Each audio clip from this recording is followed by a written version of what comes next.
The slave trade with the New World was started not long after the discovery of America. For more than 3 centuries, slave ships continued with their sinister voyages, loaded with their dreadful human cargo. Millions of people were captured in Africa and sold in America. By the end of the 18th century in Haiti alone, there was a population of more than 2,900,000 African slaves.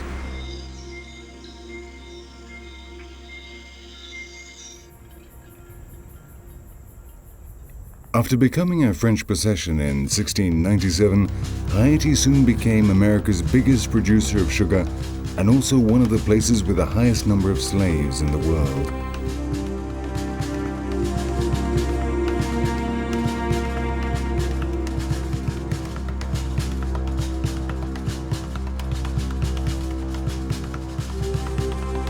Now, some of the old sugar plantations have been converted into museums with enormous stills for distilling the rum, presses where the juice of the sugar cane was extracted, and raised tanks where the fruits of slave labor were kept.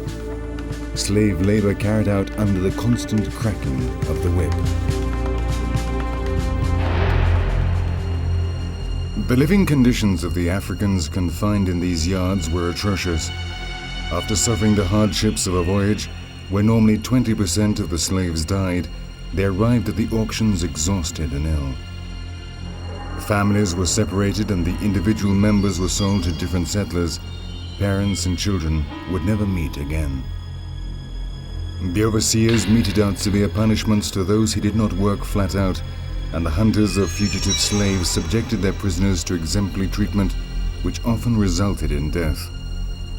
Many succumbed to the wounds caused by heavy shackles or dehydrated in the sun, whilst chained to these sinister crosses.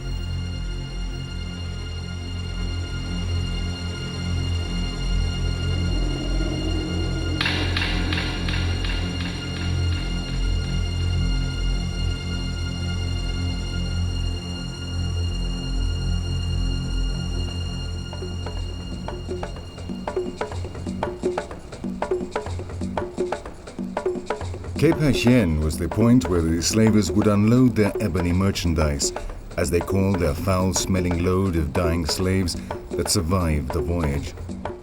Today it is one of the most beautiful colonial cities of Haiti. Its houses speak loudly of the opulent past of the French settlers who managed the sugar plantations. By the end of the 18th century, the black population had reached about 3 million, and there were ever-increasing problems controlling them. The blacks that escaped, known as browns, hid in the mountains and organized themselves in very large rebel groups. The rumors about the French Revolution gave new strength to the rebels. Boukman, the leader of the Browns, organized a great secret ceremony in BOIS CAIMAN. That night, on the 14th of August, 1791, a black pig was sacrificed and all those present drank its blood. The revolution of the slaves had begun. The message was very clear: cut off heads, burn houses and destroy plantations. In a few days, more than 1,000 whites were killed. The terrified white settlers started the legend that the blacks had made a pact with the devil that night in BOIS CAIMAN.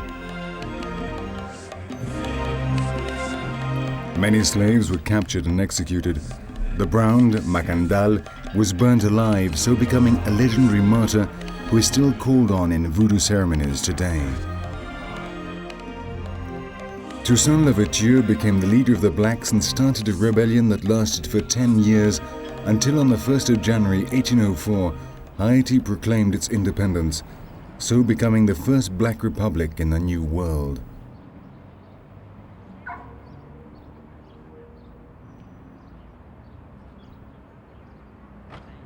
Two years later, General Henri Christophe proclaimed himself king and constructed the citadel in the north, while a mulatto, Pétion, took control of the south.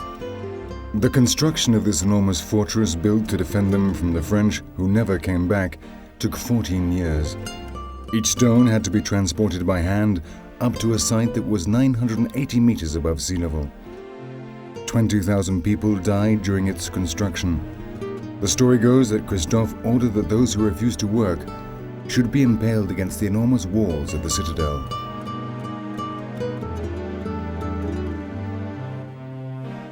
It could house up to 10,000 people, and its geographical situation made it virtually impregnable. King Christophe built up an arsenal of more than 250,000 cannonballs for the various types of cannons that he had installed in hundreds of embrasures. The citadel, the largest fortress in the Caribbean, was left anchored in the mountains as a testimony to the struggle of the Haitian people for their independence.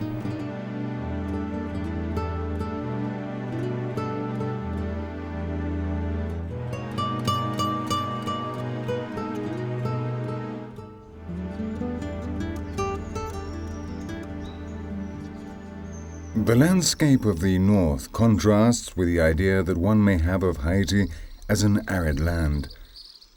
In this region, where King Christophe still seems to reign, the forests are luxuriant and leafy and full of life.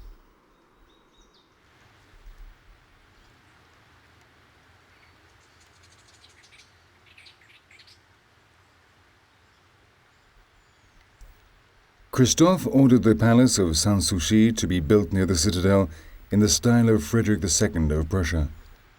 In 1820, at the foot of the palace stairs near the church, the eccentric king ended his own life by shooting himself with a golden bullet fired from his silver revolver. He had repressed his subjects to such a degree that they rose up against him and forced him to commit suicide.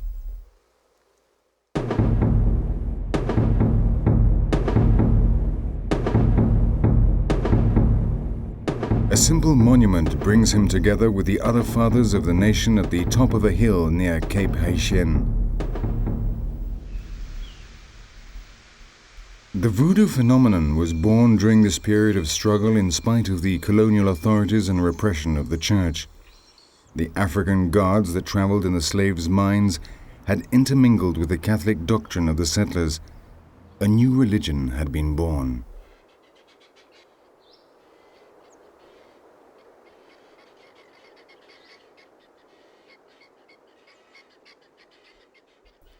With the flags that represented the different tribes of their ancestors, the lakús, or voodoo monasteries, are spread all over the country. They are normally located in places where the slaves that had run away from the plantations hid to pray.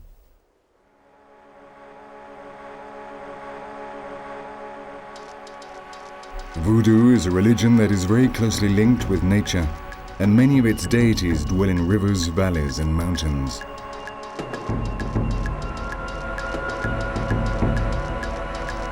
There are many natural settings which are real sanctuaries. The faithful retreat to these places to meditate and meet their luas, or family spirits, and the principal forces of the universe. These are spiritual observatories that enable them to communicate with the great beyond.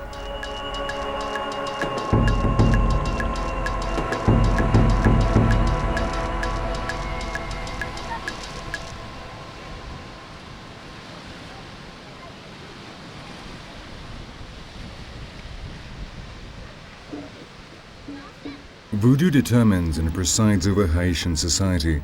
It is always present in a world where everything that happens, be it good or bad, is attributed to the direct intervention of the spirits.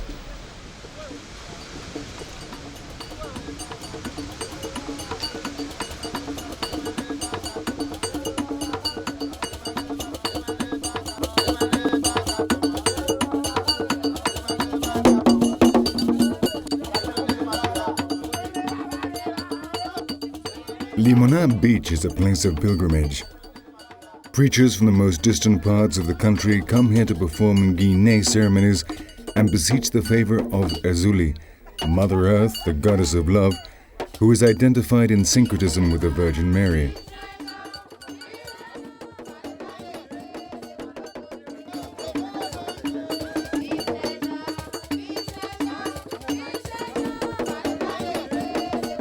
In the shade of the sacred trees, families take turns to perform their ceremonies.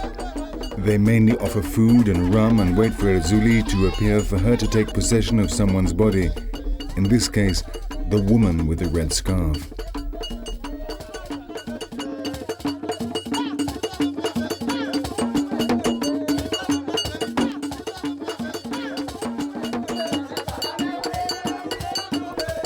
Erzuli likes to flirt and seduces people without distinguishing between sexes.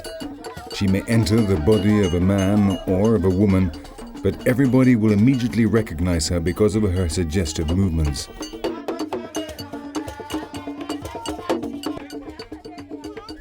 Each preacher recognizes different beings in this procession. Its syncretic translation would be the Virgin of High Grace, the Black Virgin or the Virgin of Monte Carmelo, and sometimes Saint Philomena, identified in Voodoo with the siren who comes out of the sea or out of fresh water.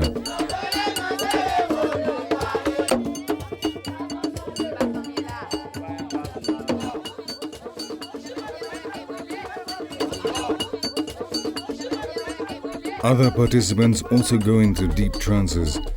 People help them and respect them, as in these movements their souls are outside their bodies.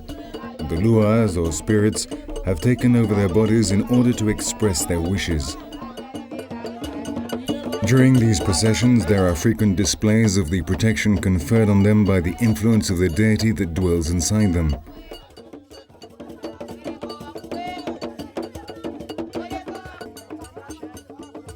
Each lua has different colors, so different colored scarves are used to call them. White carlin powder is used to attract certain deities and to identify them.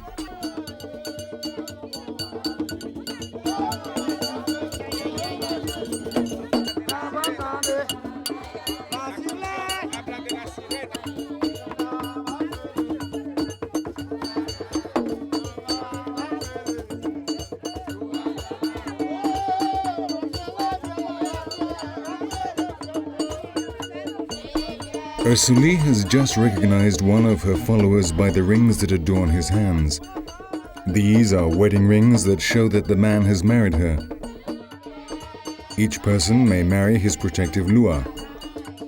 They gather their relations and witnesses together and go to the Onfo or Voodoo temple, where a mystic wedding is held. From this moment on, the earthly spouse will have to abstain from sexual intercourse on certain days specified by his lua. For example, Erzuli prescribes Tuesdays and Thursdays, and on these days she may become before her servants in her dreams. Here in Limonat, Voodoo lives alongside the church. The devotees alternate their religious customs without any problems.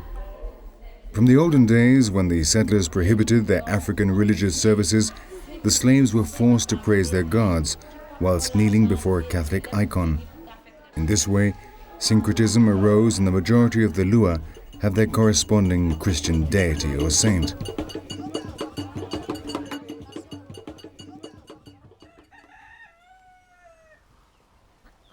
Flags announce that this is a sacred place, a room where spirits dwell. This is Josephine's house. Her lua friend revealed to her in a dream how she would paint her yard in order to favor an encounter with the spirits that live in these trees.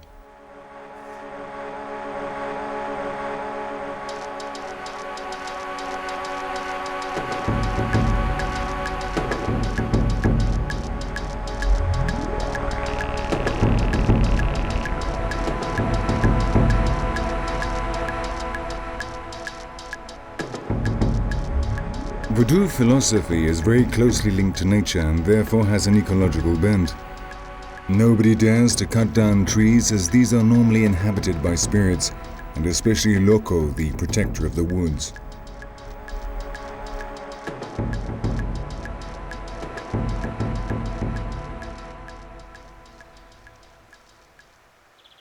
Lakús, small villages that have arisen around a temple, can be found throughout the country. A great sacred Mapu, as they call the Saibas, presides over the lakú of the Congo. The power of these Saibas comes from the belief that they can talk to the gods. Unfortunately, most of them were cut down by the French during their struggle against the slaves' revolt.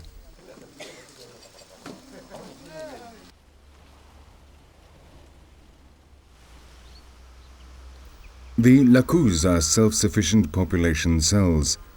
Work is communal as the product obtained from the work. Each lakú is run by a HOUNGAN, or voodoo priest, who is called MAMBO. In the case of a woman, and he or she is assisted by a council of elders. Its inhabitants normally have the same African roots: Congo, Ndomi, Mandingo, Ui, etc. There is a Paris style inside the temple which is dominated by the potomitan, the pillar by which the forces that have been invoked may descend.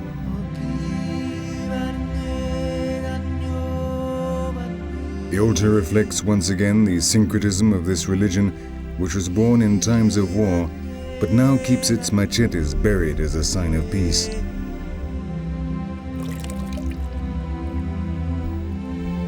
The HOUNGAN carries out a cleansing operation that also serves as a protection against spells, and he shows us the house of Shango, the lure of thunder and catastrophes, equivalent to Saint Barbara.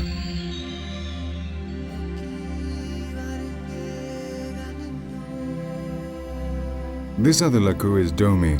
Its architecture takes us to another African region from which the Yoruba deities, the Orekshas, departed.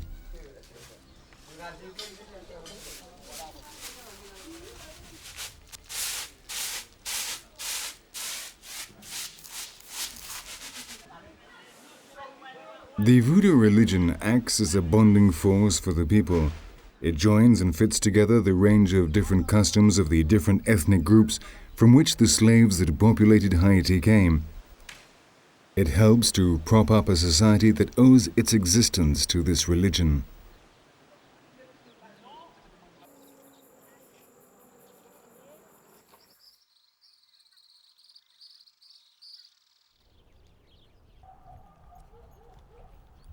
Other sacred places include the lagoons where the spirits that clean, heal, and bring luck to believers live.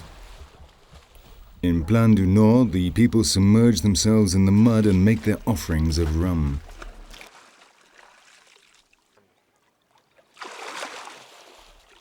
Wearing the large straw hat that characterizes the Lua Saka, Fido Pascal, a well-known journalist and veteran of the struggle for freedom of his people against the previous regime, acts as a guide for us. Thanks to him, we were able to discover the real voodoo and avoid the countless obstacles placed in our way by the mafia that limits and sells access to this religion to foreigners.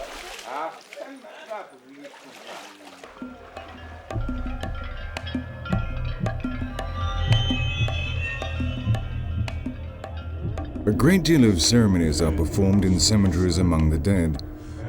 The people are not afraid of these places, and it is commonplace and considered to be a great honor for someone to sleep on his father's grave.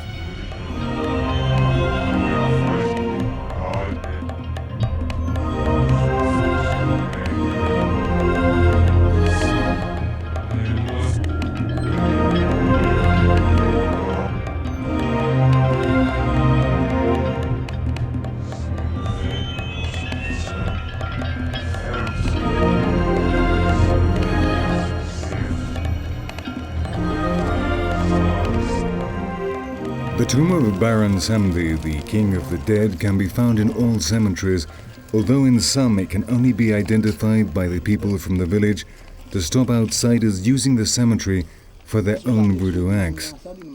Normally, it can be recognized by its large cross and where the first burial was made.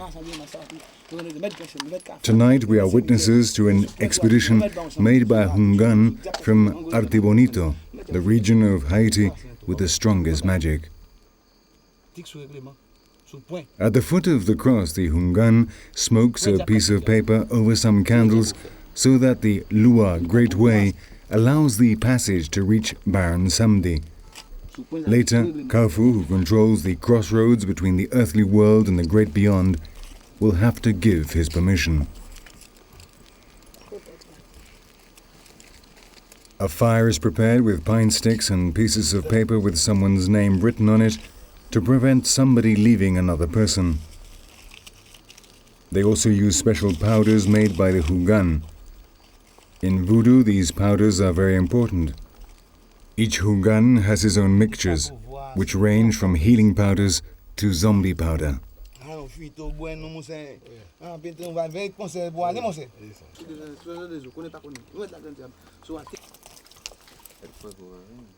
Rum and gas oil are used to warm the spirits, which normally live in water and are always cold.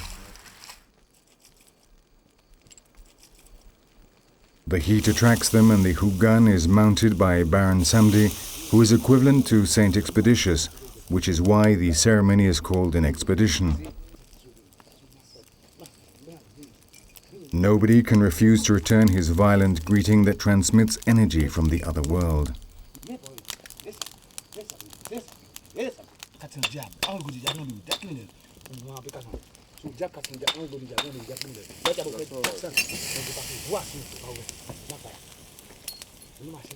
This ceremony is performed so that the Baron may deliver justice in a dispute and carry out the sentence on the guilty party. The red and black dolls represent the protagonists, men and women, of the lawsuit that is presented.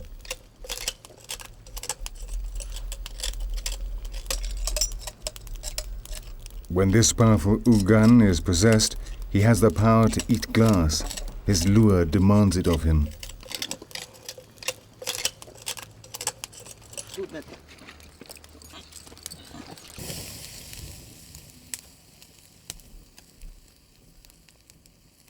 Baron Sammedi reigns over all the GUEDE, the spirits of the dead. When he mounts someone, he acts like a joker and uses obscene language. This is the lure of sexuality, and he falls in love with women. His dance imitates the coital act, and he always smokes a lot. Once his work is finished, the Baron lies back on his tomb and prepares to leave the body that he has possessed.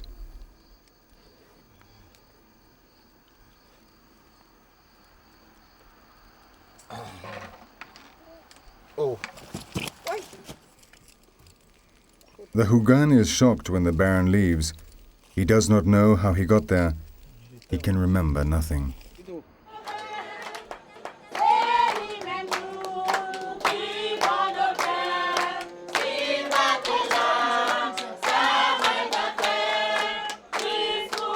In Beret, an old lady has died and a funeral party has been announced, which will last all night. With songs, the young people try to cheer up her son, who sits at a small table looking at photos of his dead mother.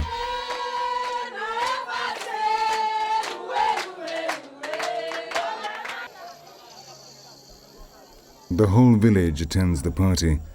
It is a social duty to attend the dead from the moment that death occurs.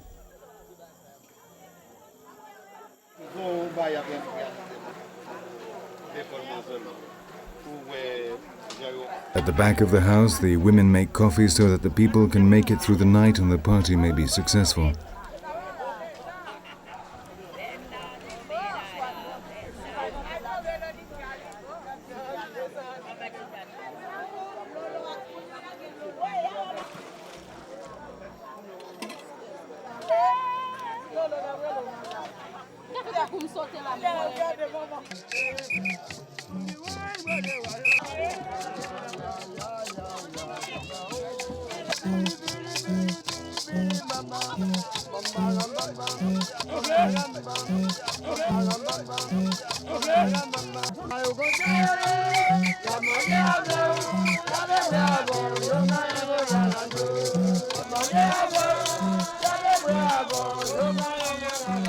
They have a totally different view of death from the Christians. The cycle is renewed and death is the end of the journey through life. Now the soul of the deceased will walk towards the past to meet up with his ancestors.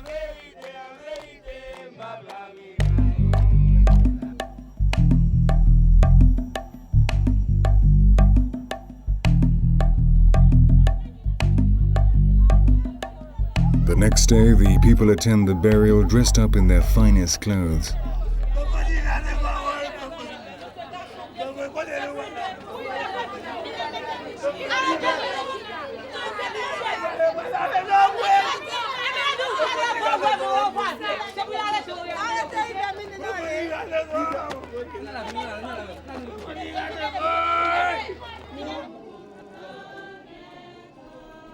Scenes of grief continue. It is necessary to shout a lot so that the dead person knows that he is dead. The soul does not leave the body immediately, instead it remains at his side, and it is necessary to convince it to go off with the GUEDE, otherwise it could disturb the living. In some places they turn the coffin over many times so that the dead person gets lost and cannot find his way home.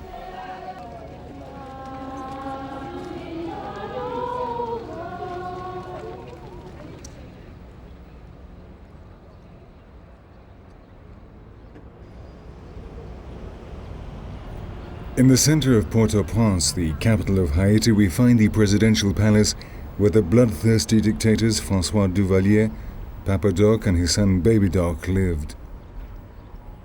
Opposite the front of the palace is the statue of the slave Toussaint Louverture, who led the fight against the French.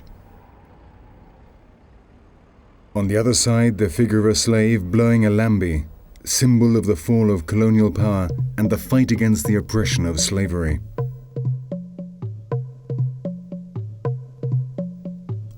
Haiti is the gallery of art naïf. The Church of the Trinity is the first that opened its doors to this type of artwork. The art of a people who feel a need to express themselves by painting in this way. Haiti is the country of color. The people paint their houses, their streets, and their collectively owned cars, the famous tap-taps.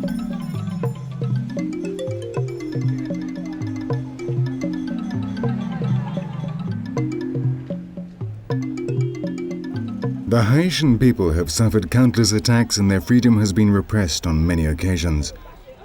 Perhaps the most tragic example, because it was so recent, was that carried out by the Duvalier dictators and their reigns of terror sustained by witchcraft and black magic.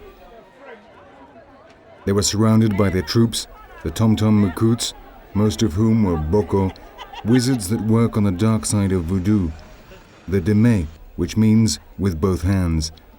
This practice is the opposite of Guiné, in which the HOUNGAN only uses his right hand.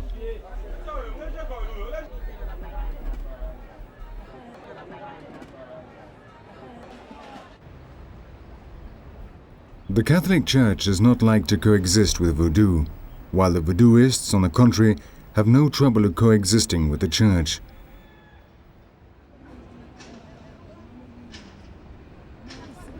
On one side of the cathedral, people can be found praying and asking for help before a figure of Christ that occupies an important place in their beliefs.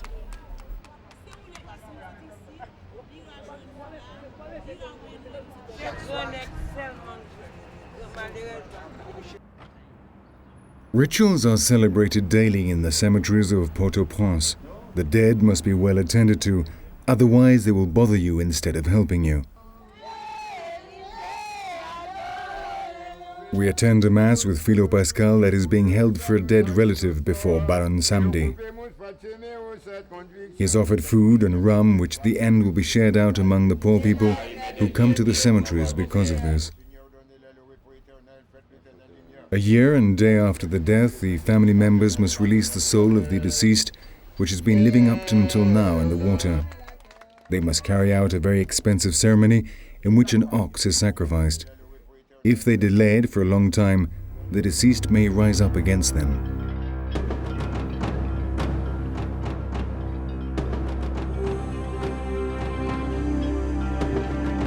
In the traditional voodoo law, the maximum penalty is zombification and not death.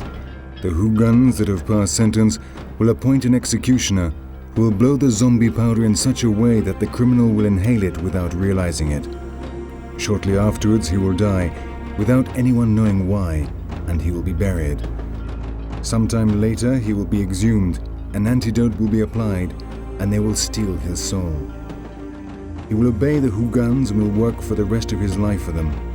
In fact, they reduce him to a cataleptic state produced by tetrodotoxin, the main ingredient of the zombie powder.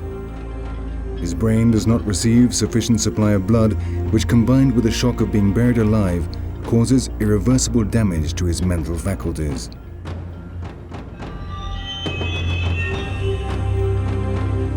But those who work the deme may also use these sinister techniques for revenge. For this reason, there are some people who poison their dead before burying them because they could have been victims of a boko and be turned into zombies.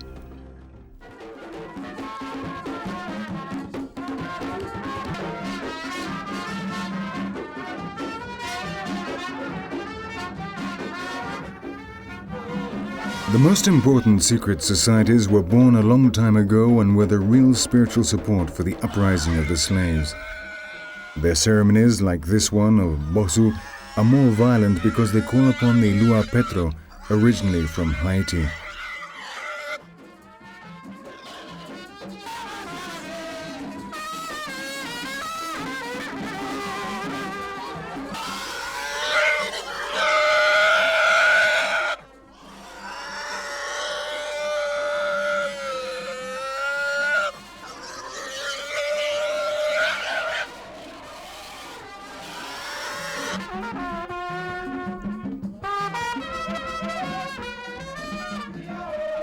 The voodooists inhale some powder made up by the HOUNGANs, which stimulate the senses and keep them awake all night long. From this moment on, the atmosphere gets hotter and hotter until a climax is reached where almost everyone suffers severe trances. The Lua Petro have arrived.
The slave ships also arrived in Cuba, thereby creating another large African population.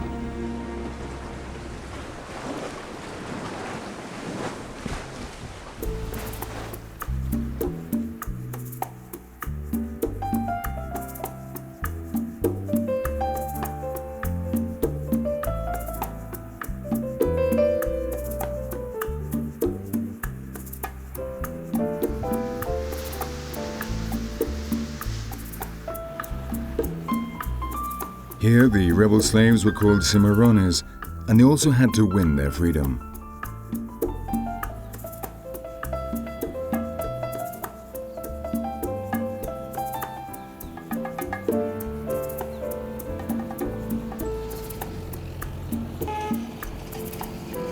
Their dominant beliefs were Yoruba, which, when syncretized, created what is known today as Regla de Ocha, a religion which, to a greater or lesser degree, is practiced by most of the population.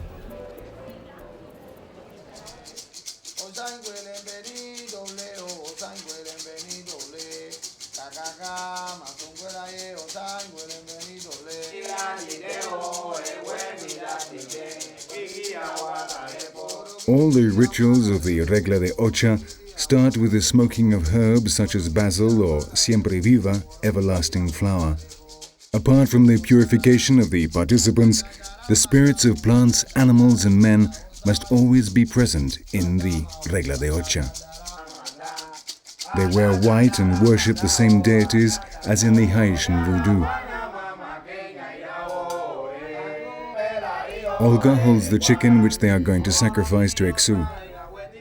The Babalawo that she went to see consulted the oracle to Ifa, and he told her what to do. She had run the risk of being deceived by a man.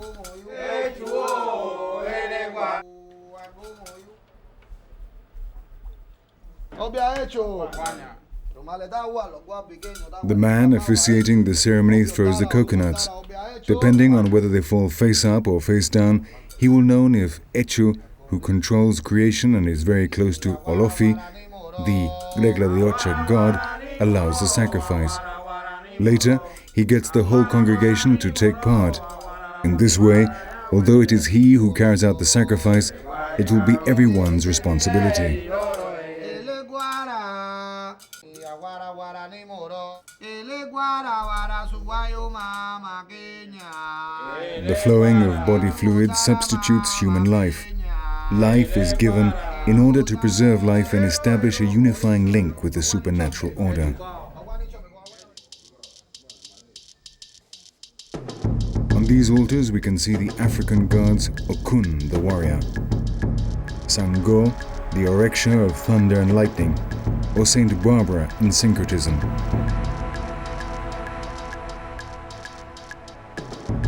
The god of ancestors,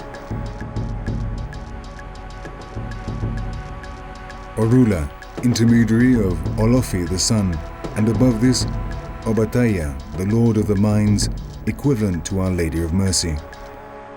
And lastly, Saint Lazarus, the saint of epidemics and diseases.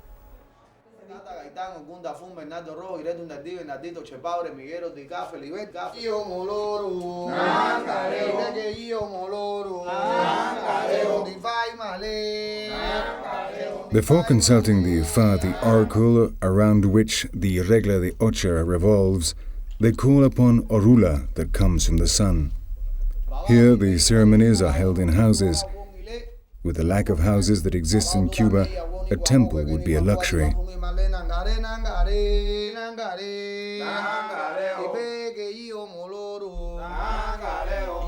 They drink the rara ekuo, a soft drink made from corn which protects them from the heat which comes down from heaven through the spirit Orula.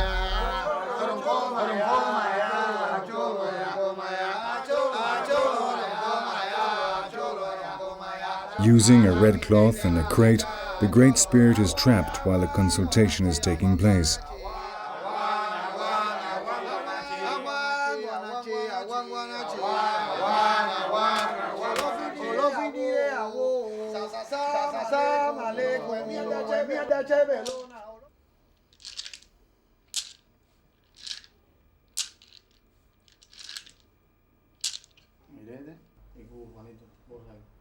The Yoruba Ifa uses a very complicated prophecy technique.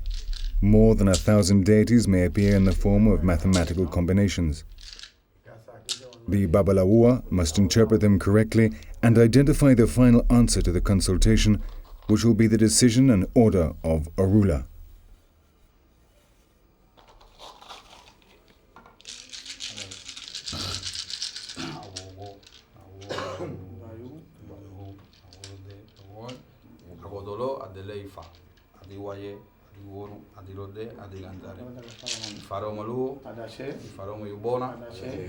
The person officiating the ceremony shakes the seeds and marks 1 or 2 lines of different length depending on the number of seeds that are left in his left hand. When a ruler appears, all get down on their knees. Now the oracle can be consulted.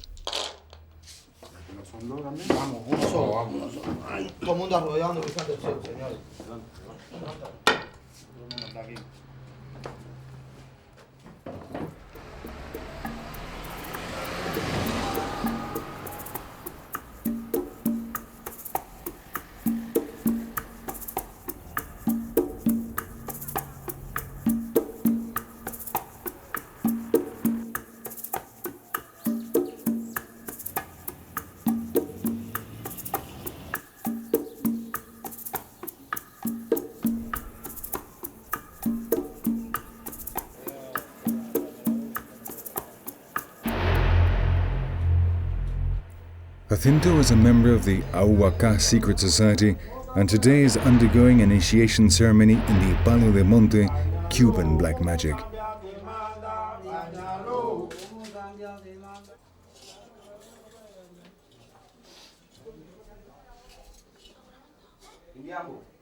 The essential difference between the Regla de Ocha and El Palo is that here they work with the dead instead of with the saints.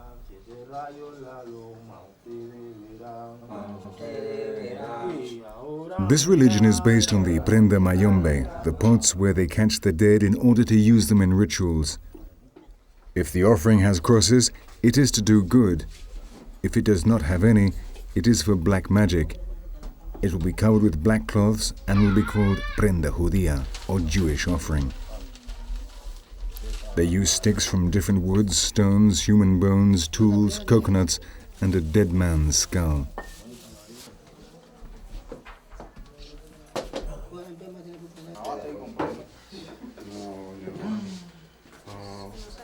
Once they have finished preparing the prenda, Jacinto is led to the altar.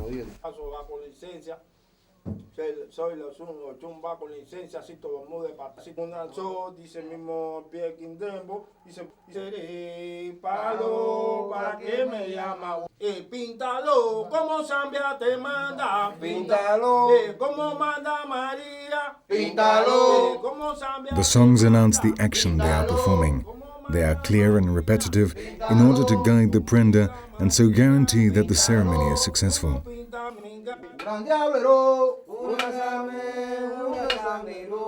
Jacinto is subjected to arduous tests. With his eyes blindfolded and without knowing which new trial he'll be forced to undergo, he starts to get upset. No prospective member of the society knows in advance what will happen in the initiation ceremony.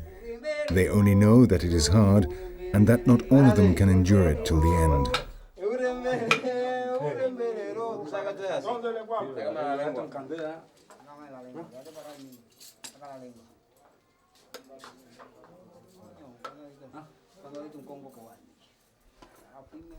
He soon feels faint.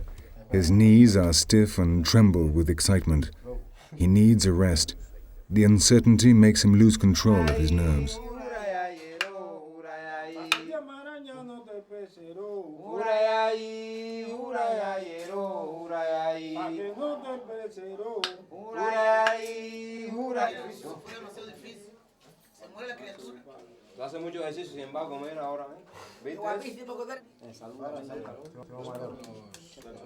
His fellows encourage him, but they urge him to stand firm, saying, "This is a sacrifice, but you must suffer for the prenda."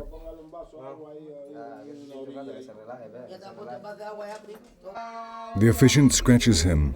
With a knife, he carves into his skin the identifying marks of the 7 rays, the spirit Sango for the worshippers of the Regla de Ocha.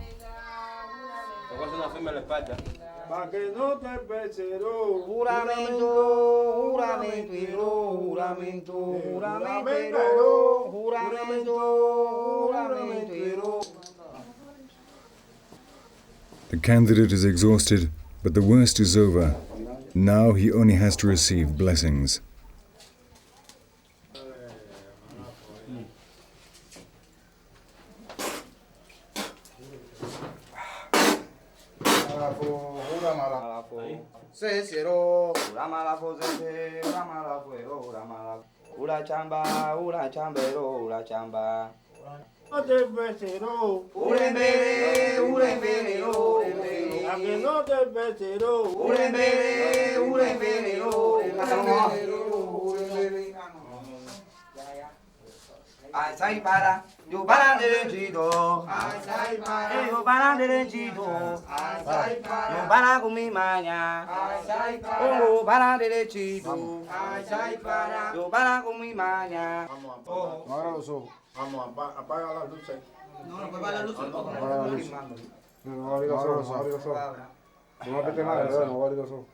After 5 hours in a blindfold, Jacinto's eyes have to get used to the light again.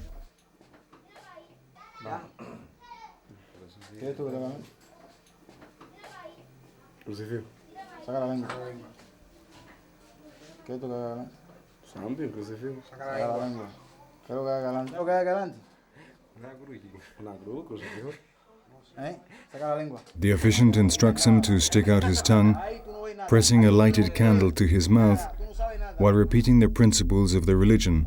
It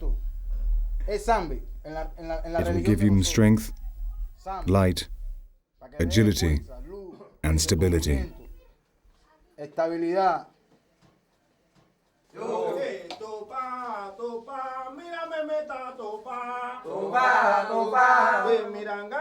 Once the initiation is over, the prenda's mayombe must be fed, so a goat and 2 hens are sacrificed.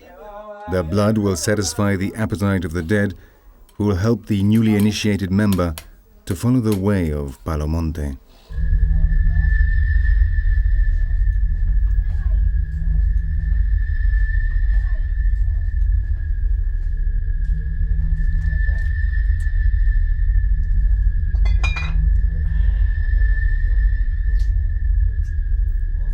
drink from the goat's head. Take it as if it were ours, and allow us to go on living.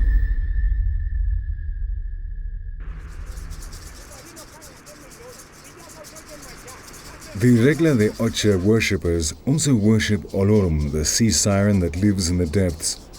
They make offerings of fruit and flowers and ask her to accept the actions on which they will wish to embark and to help them overcome hardships. She's a friendly goddess who is always nearby.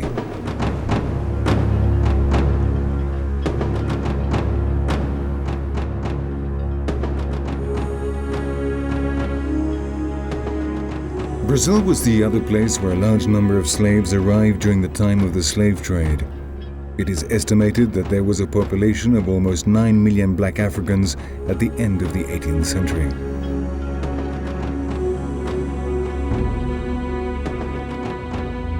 Here too, syncretic religions and cults such as Candomblé, Macumba, and Umbanda developed.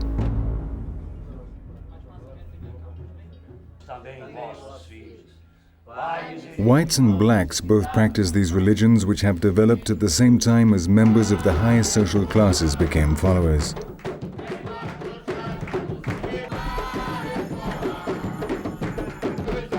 Umbanda is based on the worship of the Agun, beings with great spiritual light, strength and wisdom. Their objective is to attract these beneficial spirits so as to do good. Here, drums and rhythm play a fundamental role. Each spirit has its own beat and its own cadence.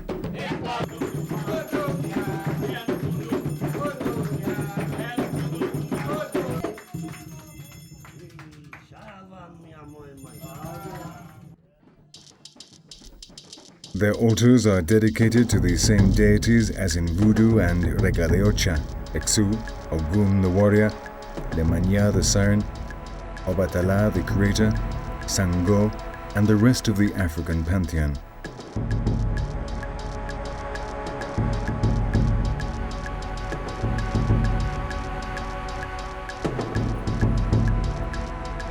The Pai de Santo, the Umbanda priest, draws the symbol of Exu on the ground.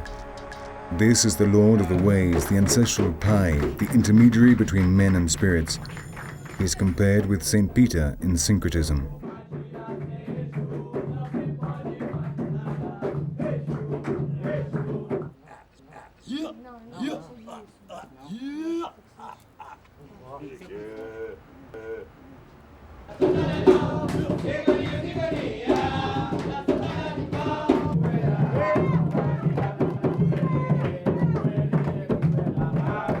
This is a joker or a spirit that drinks and smokes a lot, but who is beneficial and loves children.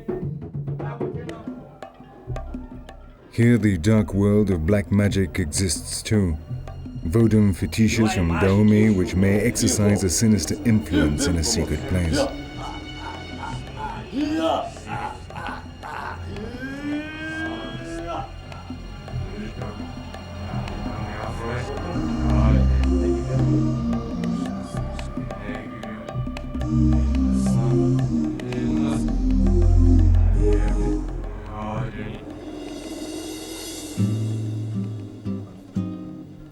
There are enormous Umbanda temples like this one in Rio de Janeiro with hundreds of thousands of worshippers. Some of them have sports fields and other activities and perform an important social function with orphanages, shelters and aid for poor districts. This is the evolution of a religion as old as man himself, which over time has been cleansed and become more sophisticated, but which maintains its purest spiritual concepts.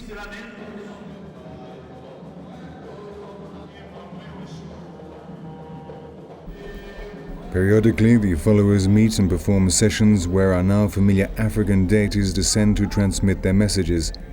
The trances are not as sharp as in other religions, but they all encounter their friendly saint.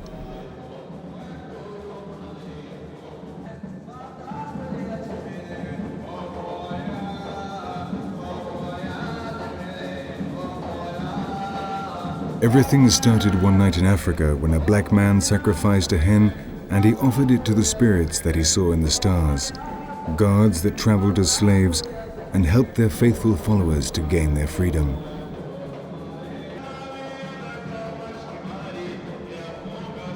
Perhaps everything that we have seen is not real. Perhaps spirits do not exist and do not live so closely alongside the living. In the West, it is hard for us to believe in these religions, but bearing in mind that millions of human beings can feel these forces and are able to interpret them, it is worth our while to ask ourselves the question and allow ourselves to doubt.